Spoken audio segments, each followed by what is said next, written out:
1번부터 보시면 저기에다 밑줄 치세요. 목적 적합성. 우리 이거 외웠었었죠. 그래서 질적 특성의 두 가지 믿어야 된다. 신뢰성. 맞게 써야 된다. 목적 적합성. 그리고 지금부터는 외우실 때 외우시더라도 무조건 그 두 장짜리 나눠드린 걸 외우시면 안 되고 문제에 맞춰서 외우는 연습을 하셔야 돼요. 그래서 신뢰성에는 표현의 충실성, 검증 가능성, 중립성. 그 다음에 목적은 예측, 그 다음에 피드백, 그 다음에 적시성. 그래서 정답 몇 번이요? 2번 중립성. 이런 거 틀리시면 안 돼요. 시험장 가셔서. 왜냐면 이거 외우라 그랬잖아요. 그 다음에 현금 및 현금성 자산에서 통화 및 통화대용 증권 요구 불예금 당좌하고 보통 무슨성 자산 현금성 자산 취득 당시 만기가 3개월 저기에다가 별표 치세요. 선일자 수표 공부하실 때 간혹가다 한 번씩 나와요. 선일자 수표는 현금이 현금성 자산이 아니고 넌 또 뭐야? 얘는 어음 처리하는 거예요. 그래서 수표 나오면 대부분 현금 처리하는데 얘만 무슨 처리하는 거예요? 어음 처리. 그래서 요건 들어가시면 안 됩니다. 그래서 타임 발행 수표 40만원, 당좌예금 50만원, 차용증산 아니에요. 그 다음에 우리 취득 당시 만기 몇 개월이라고요? 예, 3개월이니까 2개월이니까 되죠. 그래서 150. 그래서 선일자 수표 종종 나오는데 유일하게 수표 중에서 얘는 현금이 현금성 자산에 포함되면 안 됩니다. 그래서 요거 나오면 뭐라고 생각하셔야 된다고요? 어음. 그래서 선일자 수표가 뭐냐면 수표를 어음처럼 쓰는 거예요. 그래서 원래 수표 발행할 때는 오늘 날짜로 발행하는 거거든요.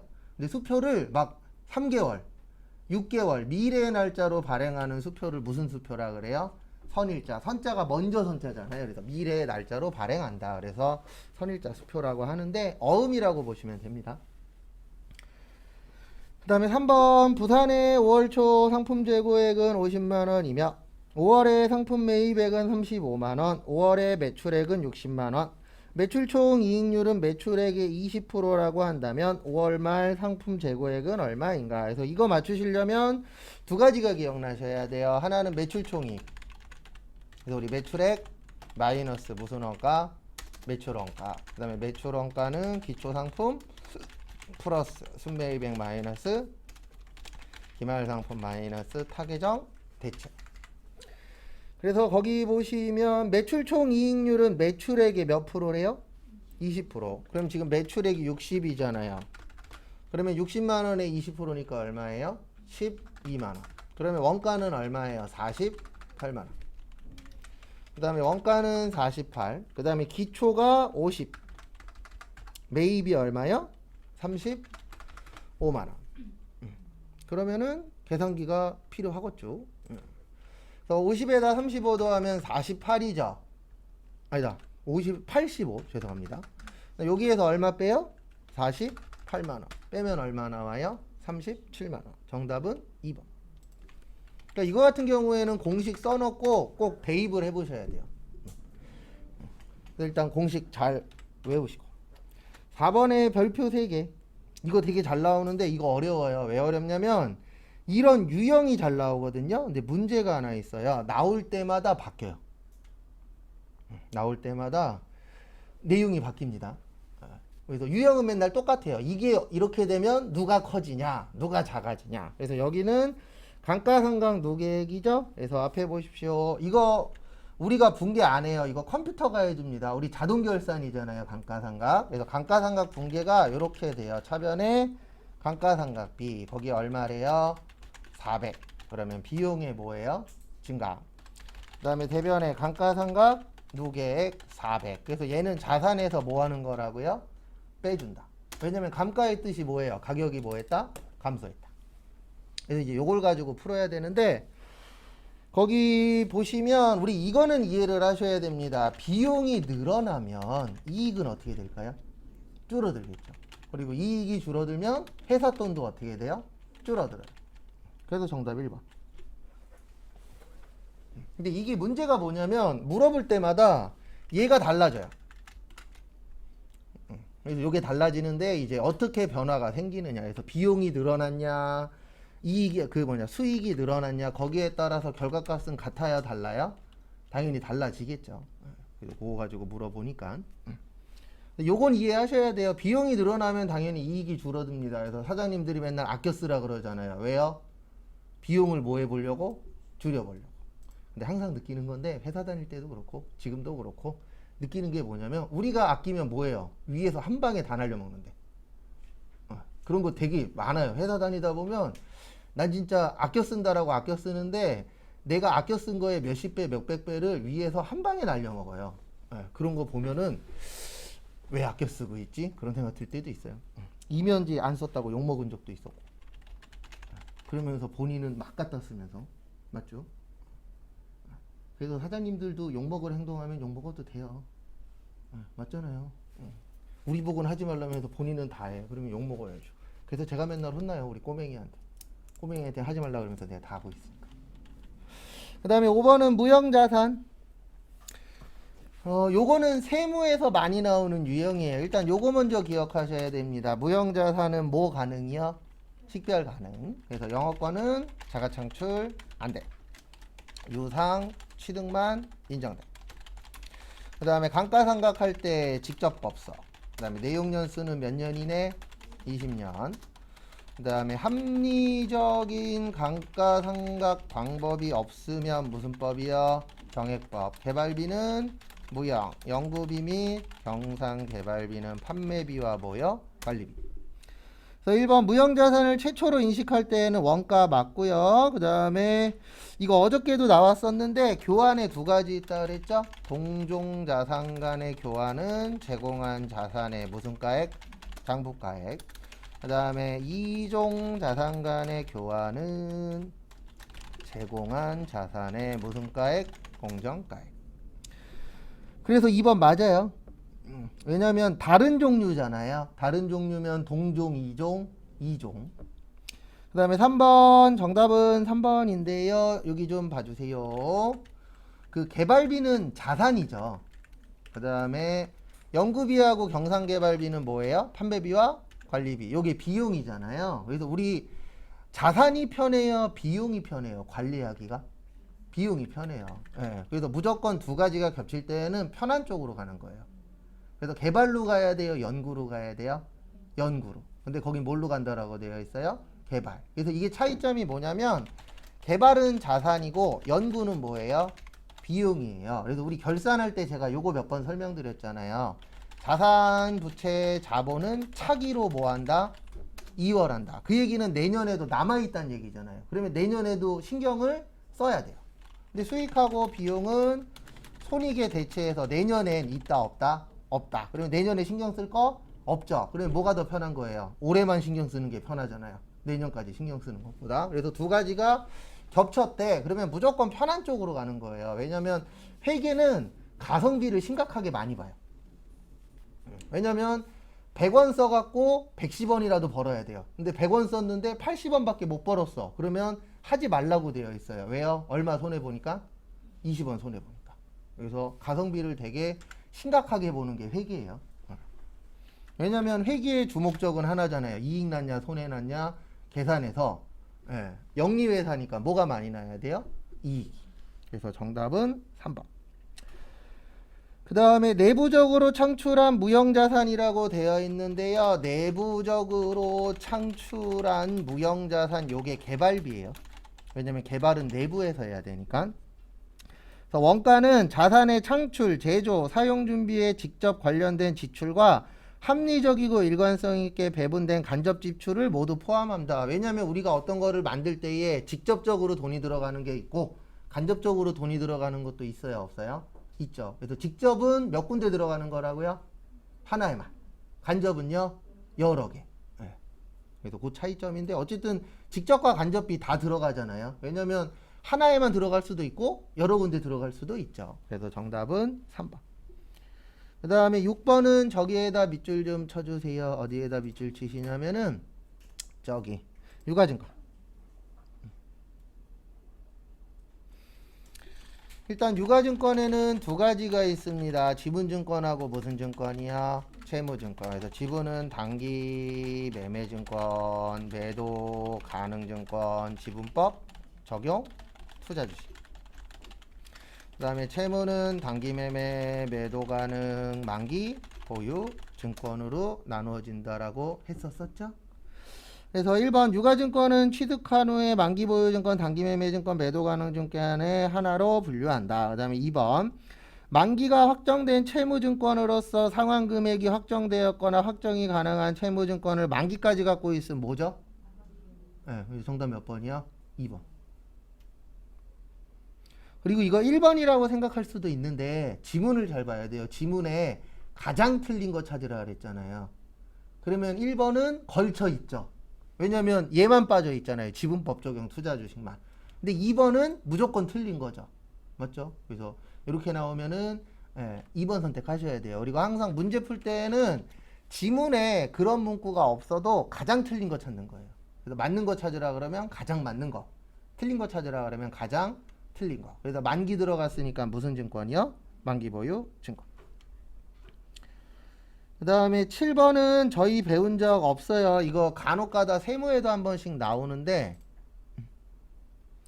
3번이요? 3번 여기 보세요. 지분증권과 만기보유증권 여기 보십시오. 네, 지분증권과 요 만기보유증권 뭐요? 빼면 요거 두 개만 남잖아요. 맞죠? 네, 3번의 의미는 이거예요. 얘랑 얘 빼면 단기하고 뭐 남아요? 매도. 그래서 3번 맞아요? 틀려요? 맞죠? 그 내용이에요. 뭐 별거 없어요. 그 다음에 7번.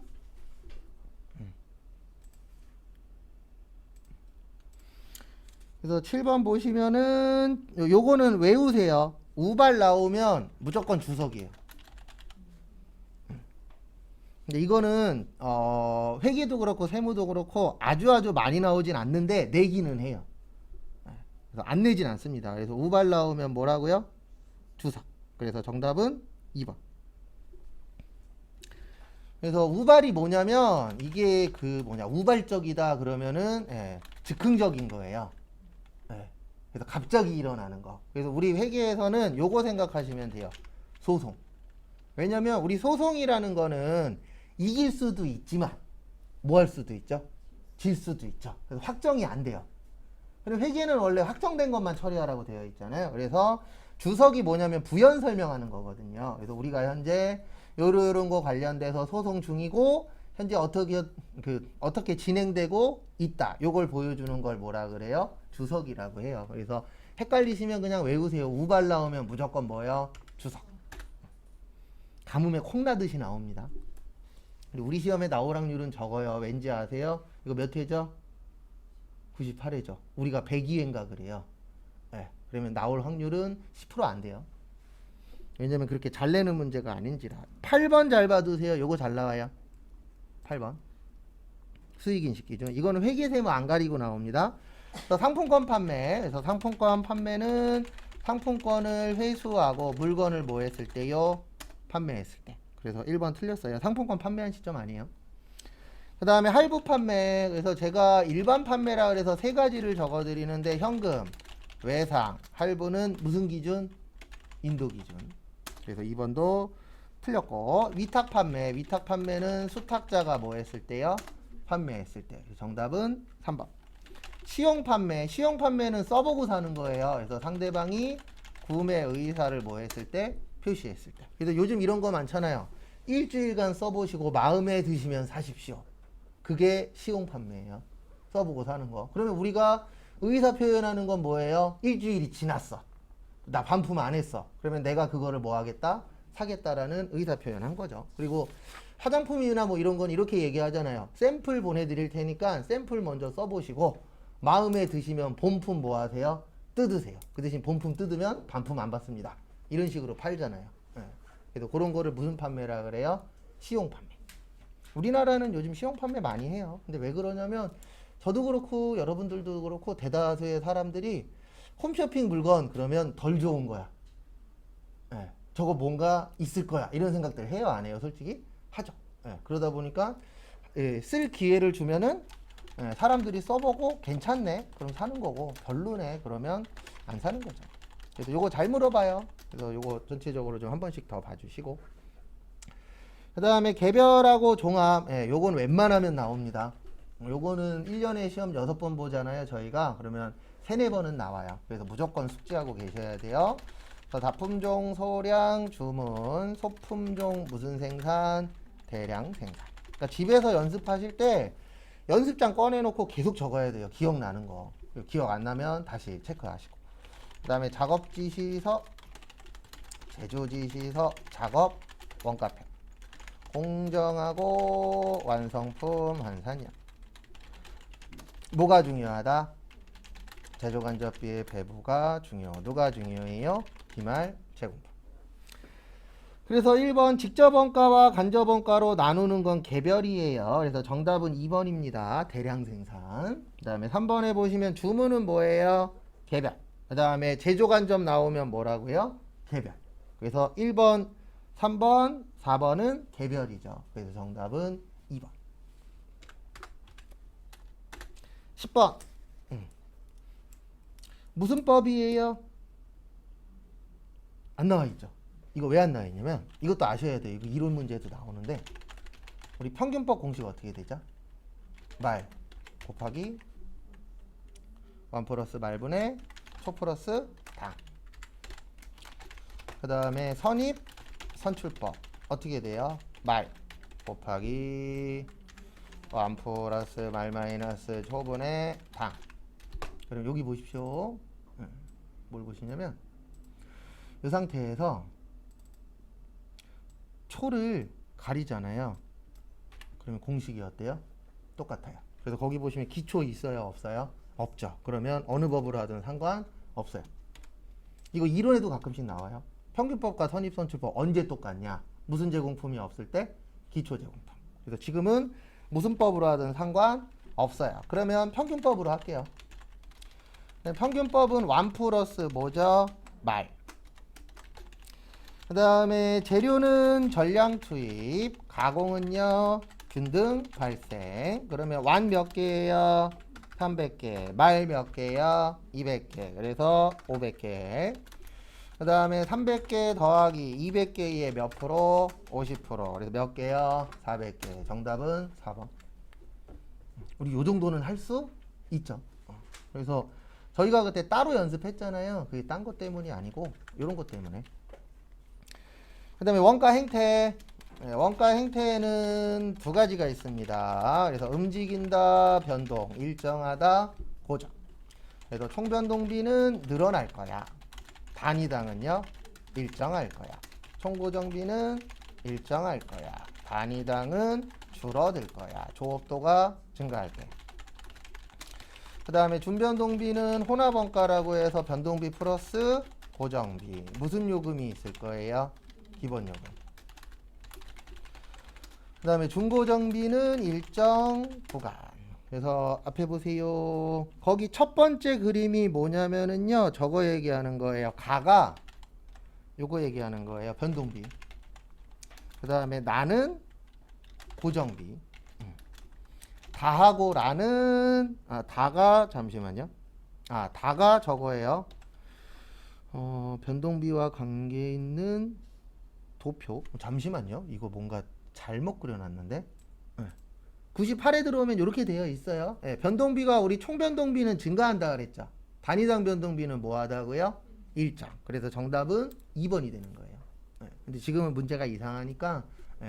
그래도 문제가 이상해 그러면은 제가 그 전산회계 1그 기출문제 보내드렸잖아요. 거기에 최근 것까지 다 있어요. 그래서 거기 들어오셔서 한 번씩 확인하시면 됩니다. 그리고 4번 같은 건 없어요. 거기 라 같은 건 없어요. 그래프에 라처럼 생긴 그래프는 저희 시험엔 없습니다. 이게 감소기는 한데 라가 저거라고 보면 되겠네요. 뭐지? 총고정비. 총고정비는 뭐 한다? 감소한다. 참고하시고.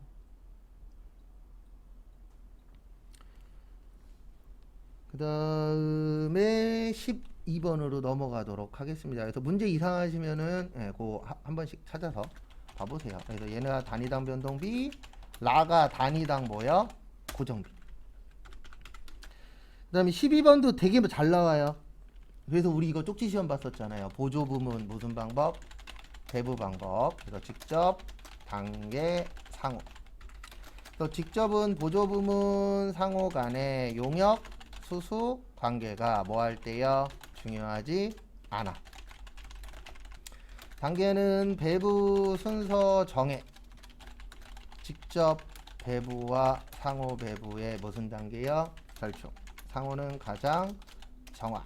계산은 뭐요? 복잡. 그래서 정답은 2번입니다. 맞는 거 물어봤죠? 그래서 1번 보시면 순서 나오면 무조건 단계예요. 그리고 가장 정확한 거는 직접이 아니고 상호. 그 다음에 4번에 직접 배분한다 그랬잖아요. 여기 무슨 배분법이요? 직접 배분법. 그래서 정답은 몇 번이세요? 2번.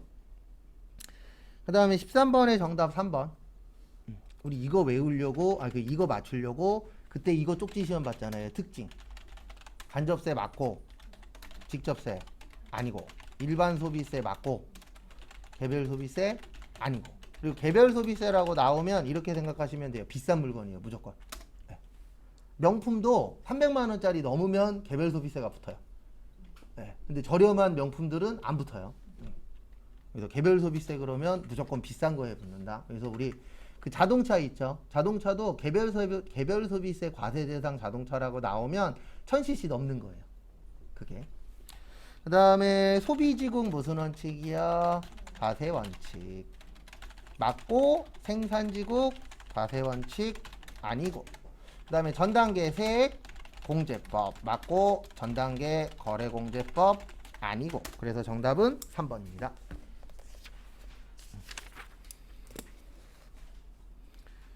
14번은 좀 어려워요. 일단 저기에다가 밑줄 쳐주세요. 면세.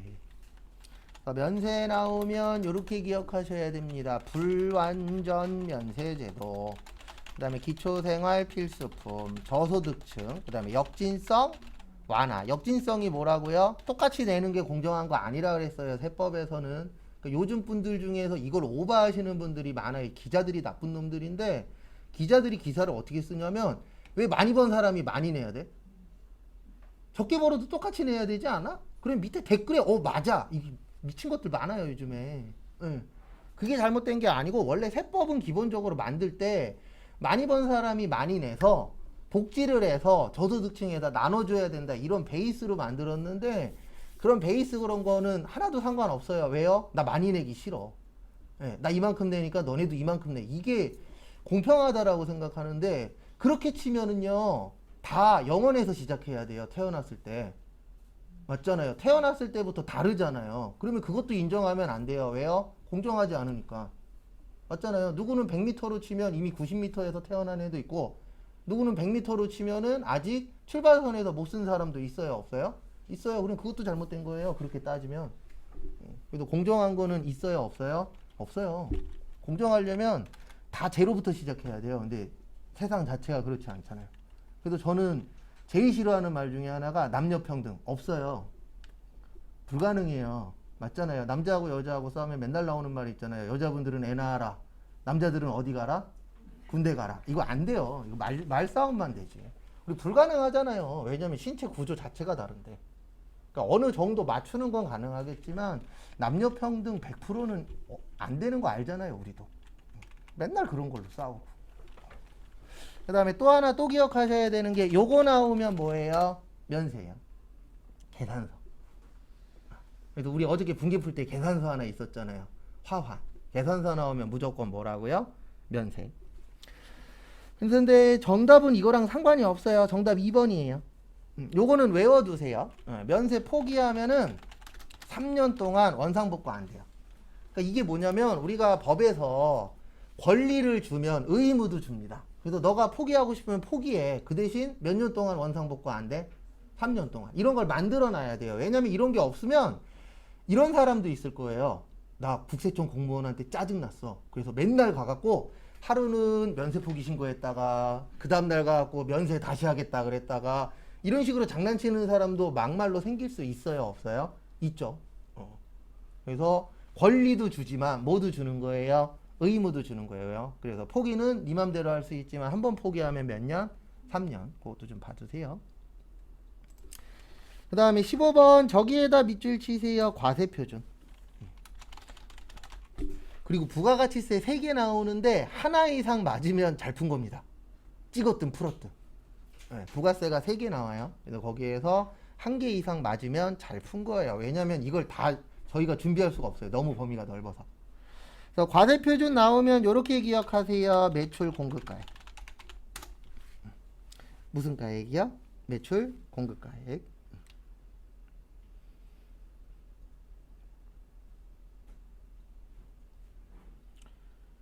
그 다음에 다음 거 보시면은요. 첫 번째 외상 판매. 외상으로 팔았으면 세금 내야 되죠? 그 다음에 앞으로 이거 많이 나와요. 원가 나오면 일반 전표, 시가 나오면 매입 매출 전표. 그러면 우리 세금 내는 건 일반이에요, 매입이에요? 매입이죠. 그래서 얼마로 보셔야 돼요? 12만. 그 다음에 세 번째 거는 장난치신 거예요. 무슨 장난치셨냐면 이거 살 때는 불공이거든요. 근데 팔 때는 세금 내셔야 됩니다. 그래서 얼마짜리 세금 내셔야 돼요? 10만 원에 대해서. 그리고 불난 거 세금 내면 될까요? 안 될까요? 안 되겠죠. 그래서 정답은 222만 원. 한 번 더 설명은 드릴 거예요. 정답은 222만 원.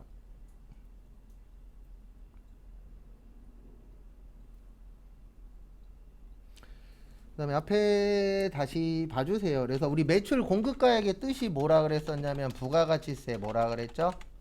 별도라 그랬어요. 뭐라 그랬어요? 별도. 그래서 결론은 과세표준이라는 뜻은 세금 내는 거예요. 그래서 외상으로 팔았으면 세금 내야 되죠. 안 쓰고 개인적으로 썼어도 세금을 내도록 되어 있어요. 근데 문제는 뭐냐면 원가로 볼 거냐 시가로 볼 거냐. 왜 시가로 봐야 되냐면은요. 원가로 보면은 세금 낼 게 없어요. 왜냐면 10만원짜리 10만원에 팔면 빵이잖아요. 그러면 세금 낼 게 있다 없다? 없다. 그러면 국가 입장에서는 뭐를 내도록 만들어야 돼요? 세금을. 그러면 무조건 시가로 봐야 돼요. 왜냐면 원가는 빵이지만 시가는 이익이 붙은 거잖아요. 그럼 시가로 팔면은 세금 낼 수 있다 없다? 있다. 그래서 뭘로 보셔야 돼요? 시가. 그 다음에 비영업용 소형 승용차 살 때는 안 빼주는데 팔 때는 내도록 되어 있습니다. 근데 그런 이유 중에 하나가 우리나라 땅덩어리 좁죠. 그리고 자동차 비싸죠. 맞죠? 예, 기름값도 어때요? 비싸. 예, 그래서 국가 입장에서는 자동차 수가 줄어드는 게 좋은 거예요. 뭐 저도 끌고 다니긴 하지만. 그래서 자동차 관련돼서는 세금을 100원이라도 더 내도록 되어 있어요. 근데 그 이유 중에 하나가 딴 것 때문이 아니고 예, 우리나라 땅덩어리 좁잖아요. 그래서 맨날 나오잖아요. 뉴스에. 예, 1년에 몇백 번씩 나오잖아요. 뭐 나오냐면 주차장 관련돼서. 예, 왜요? 땅덩어리는 좁은데 차는 많으니까 주차 관련돼서 싸움 나잖아요. 예, 아니면 뭐 맨날 장애인 주차장에다 대고 욕먹고. 그래서 그런 것들도 좀 봐주세요. 그 다음에 불난 거는 당연히 세금 내면 돼요? 안 돼요? 안 되겠죠. 왜요? 열받아 죽겠잖아요. 불나갖고 손해봤는데 국세청에서 와갖고 뭐 내래요? 세금 내래. 그러면 세금 걷기 쉬워요? 어려워요? 어렵겠죠. 그래서 불난 거에 대해서는 세금 안 내도 됩니다. 그 다음에 옆에 보시면 실무시험 1번 있으시죠? 네, 실무시험 1번 문제 1번 10시 23분까지 시간 드릴 테니까 풀어보세요. 그거까지 맞추실 겁니다.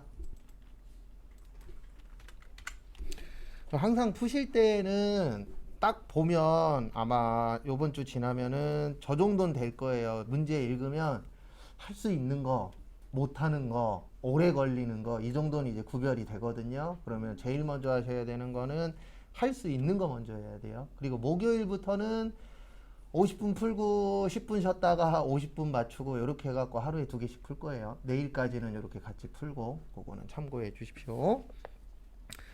그래서 일단은 여기 가시면 되죠. 거래처 등록 가셔서 1212 그 다음에 주 세무전자 그 다음에 동시 206863 3152 사장님 이름은 김기태 도소매 가전제품 그 다음에 서울시 강남구 양재대로 5119 그리고 제가 하나만 알려드릴게요. 거기 옆에 보시면 주소 입력 시 우편번호 입력 생략이라고 있으시죠. 이거 왜 나오냐면은요. 원래는 이걸로 찾는 게 맞아요. 요거 눌러서 찾는 게 맞는데 이게 전제 조건이 하나 있어요. 이게 인터넷이 돼야 돼요. 근데 시험장 가시면 학교에서 주말에 인터넷을 끊어놓는 학교들이 있어요. 네, 그래서 요거 누르지 말고 그냥 요 옆에다 뭐 하세요? 쳐도 인정해주겠다. 이렇게 된 이유가 딴 것 때문이 아니고 이게 환경에 따라서 될 때 있고 안 될 때 있거든요. 그래서 그냥 무조건 옆에다 뭐 하세요? 치세요. 그게 더 편해요. 그 다음에 2번 요게 제일 잘 나오는 것 중에 하나입니다. 거래처별 초기 2월 가셔서 어디요? 단기 대여금. 그 다음에 우진에 750 맞고 가나가 320 다라가 130 차액은 항상 얼마야? 0. 그 다음에 2번 단기 차입금. 그래서 자차가 1050 마바가 얼마요? 1050이죠? 50이 빠졌죠. 그 다음에 550 차액은 빵.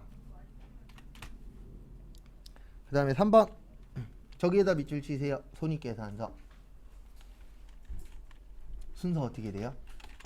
손익계산서, 잉여금 처분계산서, 재무, 상태표. 그리고 요 문제 1번이 총 3개인데 아마 평균적으로 2개 이상은 맞을 거예요. 근데 하나는 맞을 때 있고 뭐 할 때도 있을 거예요. 틀릴 때도 있어요. 왜냐면 버전이 너무 여러 가지라. 그래서 일단 2개 맞으면 2개 이상 맞으면 잘 하고 계신 거예요. 왜냐면 3개는 될 때 있고 안 될 때 있어요. 그래서 손익계산서 먼저 들어오시고 상여금 가셔서 500이 아니고 얼마래요? 340 고쳐요. 그 다음 누구 적어요? 당기순 이익 적어요. 얼마예요? 8870. 그 다음에 어디로 가요? 잉여로 가요. 그 다음에 얘를 고쳐요. 얼마로요? 8870. 그 다음 누구 적어요? 미처분. 처음에 할 땐 이거 어떻게 하나 했는데 조금씩 되긴 되죠. 분명히 되긴 됩니다. 근데 그 속도가 이제 빠르신 분도 계시고 조금 느리신 분도 있어요. 그 뭐 차이가 날 수밖에 없는 거니까. 그래도 여기 가셔서 126 600 쳤더니 차익 떤다 안 뜬다? 안 뜬다. 그러면 이제 10점 맞은 거예요. 이제 일단 우리 목표는 6점 이상이에요. 그리고 실기는 우리 목표는 이렇게 세팅되어 있어요. 어떻게 되어 있냐면 이론에서 5개 틀리고 실기에서 6개 틀리는 게 마지노선이에요. 그렇게 틀리면 72점에서 71점 나와요. 진짜 마지노선이에요, 이거는. 그래서 이론 5개, 실기 6개 딱 틀리면 진짜 72점, 71점 나와요. 그건 참고하시고. 당연히 안 틀리는 게 가장 좋긴 한데 마지노선이에요. 그러니까 문제 1번부터 해서 문제 6번까지 있거든요. 그러니까 한 문제당 하나씩만 틀리는 거예요. 그 안에 뭐 3개짜리도 있고 6개짜리도 있는데 그 안에서 하나씩만 틀리면 합격 점수는 딱 나와요. 순서는 알려준다라기보다는 이거는 무조건은 아니에요. 그러니까 이렇게 생각하시면 돼요. 문제 풀다 보면 힌트가 있을 때 있어요, 없어요? 있죠. 힌트가 없을 때도 있어요. 그래서 이거는 무조건이라고 설명은 못 드리고 줄 때 있고 안 줄 때 있어요. 그래서 당연히 힌트 많이 주면 합격률은 뭐예요? 올라가요. 그래서 분계도 쉽게 나올 때에는 이렇게 줄 때도 있어요. 차량 유지비로 처리하고 미지급금으로 처리하시오. 다 줬잖아요. 그럴 때도 있고 아예 아무것도 없을 때도 있어요. 그래서 힌트는 무조건이라고는 설명은 못 드립니다. 그래서 줄 때 있고 안 줄 때 있다. 이렇게 생각해 주시면 되고요. 잠깐 쉬었다가 10시 40분에 일반 전표부터 또 보도록 하겠습니다.